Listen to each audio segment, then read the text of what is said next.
It ain't over till the fat lady sings. I know a lot of people tend to change the channel when their team starts nosediving in a game. But these few games we're highlighting today really go to show you why you should stick around for a little bit longer. See if Fitzpatrick can pull a trick out.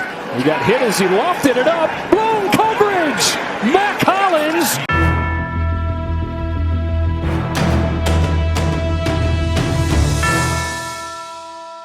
Everyone loves a dramatic ending to a sporting event, but nothing quite compares to the final 2 minutes of an NFL game. I mean, they even have a 2-minute warning, as if to warn the viewers that they should definitely be watching these final 2 minutes. That was definitely the case for these 10 games, as they each provided us, the fans, with two of the wildest minutes in sports entertainment history. Week 14, 2013. Baltimore Ravens versus Minnesota Vikings. This game was not supposed to be that memorable. It was a snowy affair involving a lousy 3-win Vikings team and a Ravens squad that wound up missing the postseason altogether. Yet, somehow, the two teams combined for one of the most thrilling and unforgettable regular season games ever. And perhaps the craziest final 2 minutes we've ever seen in NFL history. The Ravens were trailing 12-7 with 2 minutes and 9 seconds left in the fourth quarter. On 4th and goal, Joe Flacco took the snap and found Dennis Pitta in the end zone for the go-ahead TD. The lead wouldn't last long, however.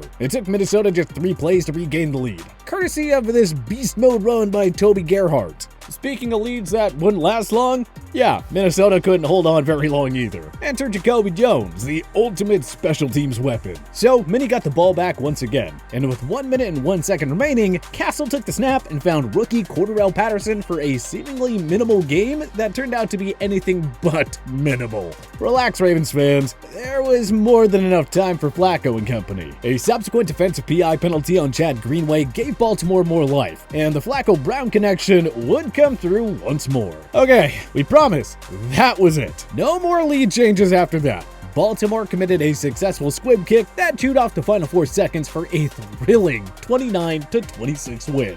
1999 AFC wildcard round. Buffalo Bills versus Tennessee Titans. The Bills were clinging to a 13-12 lead over the Titans in the AFC wildcard round. That lead went away when veteran kicker Al Del Greco made a 36-yard field goal to put Tennessee up by 2 with 1 minute and 48 seconds remaining. But that was too much for Rob Johnson and the Bills offense. Facing a 1st and 10 situation at the Tennessee 23, the Bills curiously decided not to bleed the clock down. Rather, Steve Christie was sent out for the go-ahead field goal with a whole 20 seconds still remaining on the clock. He made it, but Tennessee had 16 seconds, although they still needed a miracle for the ages.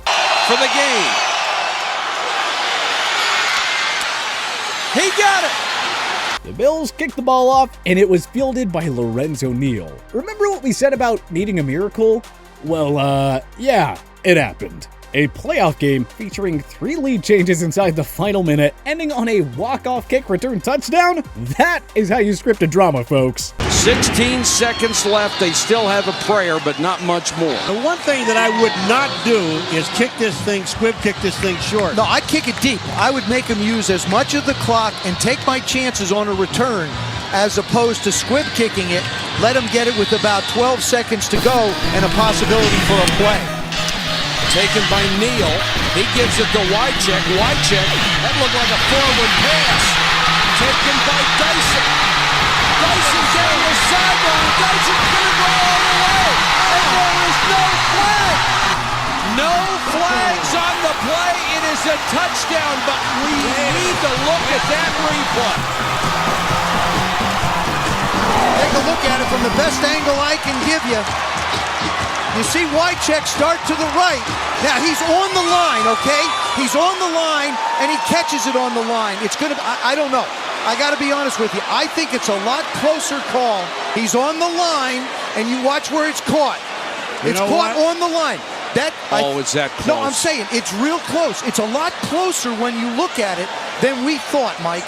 Stands, it was a lateral touchdown. What a devastating way for Buffalo to lose the lead after they had driven for a winning field goal and on a trick play on the kickoff. Remember we said special teams makes the difference in big games? Didn't quite expect that. Super Bowl 49.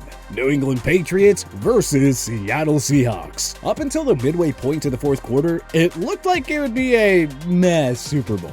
The Seahawks' Legion of Boom was seemingly about to put the clamps down on Tom Brady and the Patriots and roll to a second straight Lombardi trophy. And after the wackiest lead-up to a Super Bowl ever, the Seattle Seahawks are the NFL champions. But Tom Brady's touchdown strike to Danny Amendola with under 8 minutes left, followed by a Seattle 3-and-out, would set up a dramatic finish for the ages. Brady hit Julian Edelman for the go-ahead touchdown just before the 2-minute warning. And for a third straight time for the Patriots, their Super Bowl hopes were going to come down to their defense in the final 2 minutes. Russell Wilson put together an efficient drive and led Seattle inside the New England 40. On 1st and 10, he found Jermaine Kearse along the sideline for an all-time jaw-dropping catch. First David Tyree, and then Mario Manningham, and now this? It appeared as though the writing was on the wall for the Pats.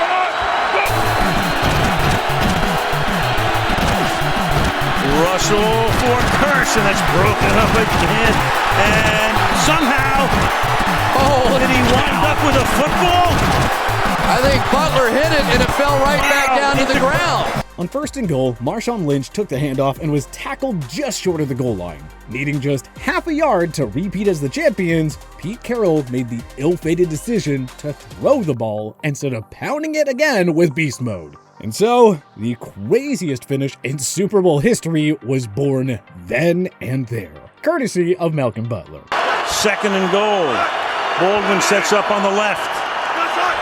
Play clock at 5. Pass is intercepted at the goal line by Malcolm Butler. Unreal. And I'm sorry, but I can't believe the call. Me neither. I cannot believe the call. You've got Marshawn Lynch in the backfield. You've got a guy that's been borderline unstoppable in this part of the field. I can't believe the call. And after the wackiest lead-up to a Super Bowl ever, the New England Patriots are the NFL champions. Folks, you will not see an ending like that ever again. Now you have to stop Marshawn Lynch. Here he goes. Beast mode. Touchdown. Week 15, 2017. New England Patriots versus Pittsburgh Steelers. The Patriots and Steelers met in a highly anticipated Week 15 showdown. A Pittsburgh win would essentially clinch the top seed in the AFC, while a New England victory would put them in the driver's seat for the #1 spot. Pittsburgh led 24-19 with just 2 minutes and 1 second remaining, needing just one more defensive stop to seal the game. But Brady just kept hitting Rob Gronkowski over and over and over and over again. The drive ended with a Dion Lewis rushing touchdown that put the Pats up with 59 seconds to go. And the ensuing 2-point conversion attempt was successful. It didn't take Heinz Field long to erupt again, however. Ben Roethlisberger hit rookie Juju Smith-Schuster for what turned out to be a massive play. On the next play, Big Ben found a wide-open Jesse James along the goal line for the go-ahead touchdown with only 28 seconds remaining. The first seed was Pittsburgh's. Except those darn NFL catching rules. After an intense review, it was determined that James didn't secure the ball. So, the ruling was changed to incomplete. 2 plays later, Roethlisberger tried the good old fake spike before committing the ultimate no-no. And, by the skin to their teeth, the Patriots escaped Heinz Field with a win. They later went on to claim the top seed and reach Super Bowl 52, falling to the Philadelphia Eagles. Pittsburgh would be eliminated in the divisional round by the Jacksonville Jaguars, never getting that deep into the postseason again in the Roethlisberger era. 2011 NFC Divisional Round. New Orleans Saints versus San Francisco 49ers. Alex Smith's rushing touchdown just before the 2-minute warning put the 49ers ahead by 5. Their defense just needed one last stop to punch a ticket to the NFC Championship game. But it didn't take Drew Brees and the Saints long to regain the lead. With 1 minute and 48 seconds left, he took the snap and found go-to man Jimmy Graham over the middle for a big gain. Graham maneuvered his way past defenders and took it to the house for 6, giving New Orleans the lead right back. With only 40 ticks remaining though, Alex Smith spotted an open Vernon Davis for a pivotal 47-yard gain. 3 plays later, the Catch Part 3 at Candlestick was born. 4 lead changes in less than 4 minutes of action, but in the end, it was the 49ers who narrowly prevailed. Smith on 3rd and 3. He throws to the end zone, and the catch is made by Vernon Davis. 2018 AFC Championship, New England Patriots versus Kansas City Chiefs. The epic at Arrowhead, or so they call it. The GOAT carried the Dynasty Patriots into Kansas City, where they took on the NFL's new hotshot phenom Patrick Mahomes and the Chiefs. After trailing 14-0 at halftime, the 2018 league MVP and his offense finally found their rhythm and made it a game. New England was clinging to a 24-21 lead with only 3.5 minutes remaining. It didn't take Mahomes long to help KC regain the lead, however. Just before the 2-minute warning, Damian Williams scored a 2-yard rushing touchdown to put Kansas City back on top. With just a minute to go, Charvarius Ward picked off Tom Brady to seemingly ice the game. But, D. Ford lined up offsides to nullify the play. The Patriots were given a second chance. Offside, defense number 55, lined up in the neutral zone. It's a 5-yard penalty will replay third down. And 2 plays later, a Rex Burkhead touchdown put New England back in front with only 39 seconds to go. Well, it only took Mahomes 2 plays to get KC back into field goal range. Now, stop us if you've heard that before. And Harrison Butker's 39-yarder sent the nail-biting affair into overtime. New England won the coin toss and got the ball first. TB12 converted on a trio of 3rd and long conversions and gave Burkhead the chance to once again play hero. The Pats silenced Arrowhead and went on to win their 6th and final Super Bowl in the Brady era. Week 16, 2020. Las Vegas Raiders versus Miami Dolphins. The Raiders hosted the Dolphins, with both clubs looking to keep their slim playoff hopes alive. Derek Carr's deep touchdown strike to Nelson Aguilar, followed by a missed extra point, gave the Raiders a 22-16 lead with 3.5 minutes to go.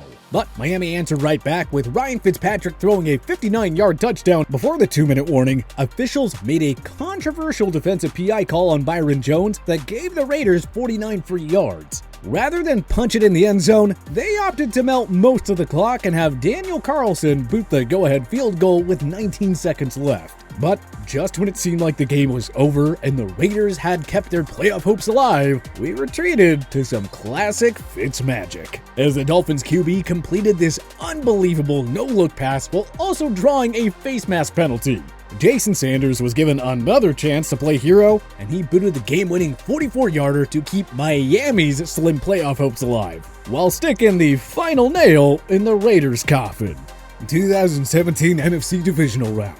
Minnesota Vikings versus New Orleans Saints. For a while, this game looked like it would be a dud. The Vikings held a 17-0 lead over Drew Brees' Saints late in the third quarter. A trip to the NFC Championship game appeared to be locked up, but a pair of Brees touchdown throws to Michael Thomas brought New Orleans within 3. A Kai Forbath field goal extended the Vikings' lead by 6, but New Orleans regained the lead when Brees found Alvin Kamara in the end zone with 3 minutes and 1 second left. Case Keenum and the offense responded quickly, and Forbath booted a 53-yarder to put Minnie up by 2 with 1 minute and 29 seconds remaining.